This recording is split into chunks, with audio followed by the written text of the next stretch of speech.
자본시장 관련해서 눈에 띄는 기사가 하나 나왔습니다. 자율이던 스튜어드십 코드가 10년 만에 강제 규범으로 바뀐다. 이런 제목의 기사였습니다. 기사 내용은 꽤 강했습니다. 기관 투자가가 매년 매 분기 주주활동 현황과 성과를 공개하고 정부가 직접 점검하고 평가해서 이행력을 높이겠다는 취지로 보도됐습니다. 이 기사 하나로 시장 분위기가 바로 갈렸습니다. 1. 논란의 시작, 기사 한 줄이 만든 파장.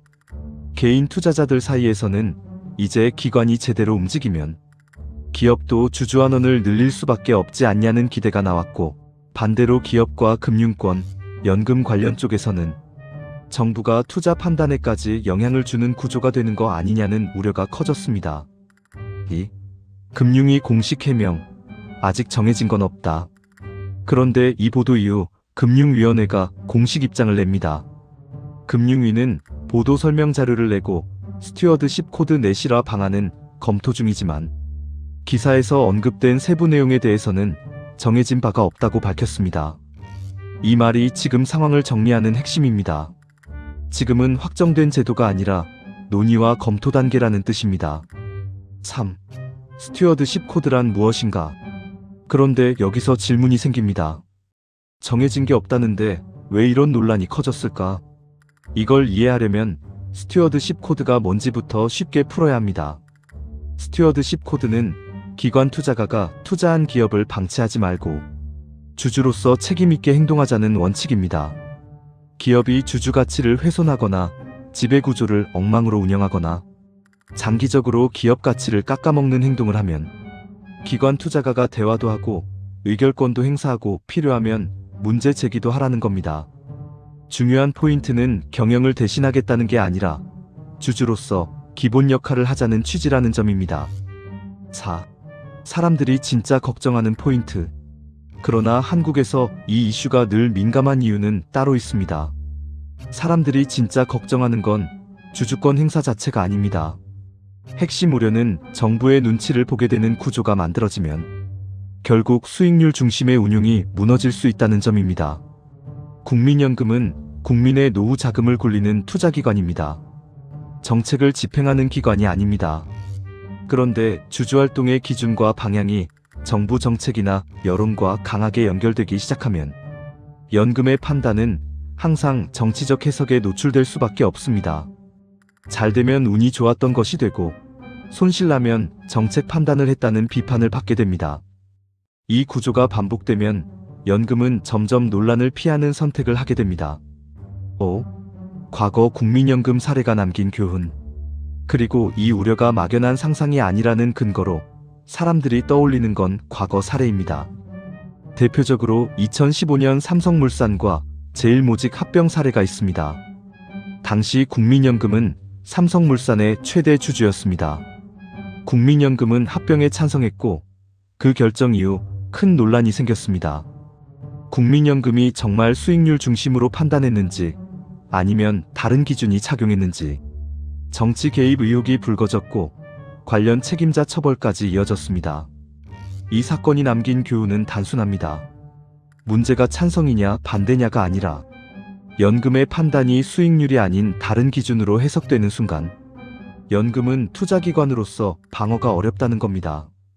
또 다른 사례로는 대한항공 지배구조 이슈가 있습니다.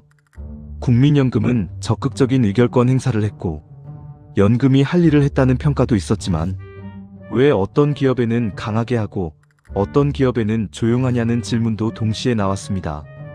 이런 질문이 나오기 시작하면 연금은 일관성 문제에 부딪히게 됩니다. 6. 여론은 왜 갈렸나? 그래서 지금 여론도 명확하게 갈리고 있습니다. 개인 투자자들 의견은 자율에 맡겨두면 아무것도 바뀌지 않는다. 또는 주주환원이 늘어날 수 있다고 기대합니다. 반대로 기업과 금융권, 연금 실무 쪽에서는 투자 판단이 정치화될 수 있고 정책 리스크가 커지며 잘못되면 누가 책임지냐고 우려합니다. 주식 커뮤니티에서는 이게 당장 주가에 도움되느냐를 놓고 관망하는 의견이 많고 직장인과 금융권 커뮤니티에서는 정부 개입이 커진다는 이미지 자체를 가장 크게 경계하는 분위기입니다. 7. 앞으로 실제로 나올 가능성이 높은 그림. 현재 금융위가 세부 내용은 정해진 바 없다고 선을 그은 만큼 당장 강제 규범으로 확 바뀌는 시나리오는 현실적으로는 낮아 보입니다. 하지만 방향성 자체가 논의되고 있다는 것 역시 사실입니다. 그래서 가능성이 높은 그림은 공시나 설명 책임을 강화하는 쪽으로 가이드라인이 보완될 수 있고 기관 투자가 활동의 투명성 요구가 커질 수 있다는 겁니다. 다만 정부가 직접 평가하고 점수 매기듯 관리하는 방식은 정치적 부담이 커서 속도 조절이 들어갈 가능성이 있습니다. 8. 왜 독립성이 중요한가? 여기서 한 가지 더 중요한 이야기를 해야 합니다. 국민연금과 정부는 역할과 성격이 완전히 다른 기관입니다. 국민연금은 투자기관이고 정부는 정책기관입니다. 성격이 다른 기관들은 각각의 역할에 집중할 수 있도록 독립성이 유지될 필요가 있습니다. 서로 영향을 주지 말라는 뜻이 아니라 판단의 기준이 섞이지 말아야 한다는 의미입니다. 스튜어드십 코드에는 장점이 있습니다. 기관 투자가가 기업을 방치하지 않고 장기적으로 기업 가치가 훼손되는 걸 막자는 취지는 자본시장에 도움이 될 수 있습니다. 하지만 장점이 있다고 해서 적용이 과해지면 오히려 본래 목적을 흐릴 수 있습니다. 투자 판단이 수익과 리스크가 아니라 정책 방향이나 여론을 먼저 보게 된다면 그 순간부터 연금은 투자기관이 아닌 다른 역할을 맡게 됩니다. 요즘 우리 사회 분위기를 보면 입법과 행정, 사법이 각각 독립적으로 움직이고 있는지에 대해 국민들의 신뢰가 예전만 못하다는 분위기가 있습니다. 이런 상황에서 국민연금까지 정책과 강하게 연결된다는 인상을 주면 연금의 판단 하나하나가 의심의 대상이 될 수 있습니다. 9. 강행할 경우 우려되는 문제들. 만약 스튜어드십 강화가 속도 조절 없이 강행된다면 우려되는 점은 몇 가지가 있습니다. 첫째, 연금이 더 보수적으로 변할 수 있습니다. 논란이 생길 만한 판단을 피하다 보면 투자 기회를 놓칠 수 있고 수익률이 희생될 수 있습니다. 둘째, 기업들이 방어적으로 변할 수 있습니다. 연금 눈치를 보며 단기적으로는 안정적으로 보일지 몰라도 장기적으로는 투자와 혁신이 위축될 가능성도 있습니다. 셋째, 정권이 바뀔 때마다 운용 기준과 압력이 달라지면 시장 신뢰가 흔들릴 수 있습니다. 결국 투자자들은 한국 시장을 정책 리스크가 큰 시장으로 더 평가할 수 있습니다. 10. 결론. 핵심은 기준과 책임 구조. 오늘 영상의 결론은 이것입니다. 스튜어드십 코드 강화 논의는 자본시장이 변곡점에 왔다는 신호일 수 있습니다. 하지만 제도의 방향보다 중요한 건 그 제도를 누가, 어떤 기준으로 쓰느냐입니다. 독립성이 흔들리는 순간 신뢰는 같이 흔들립니다.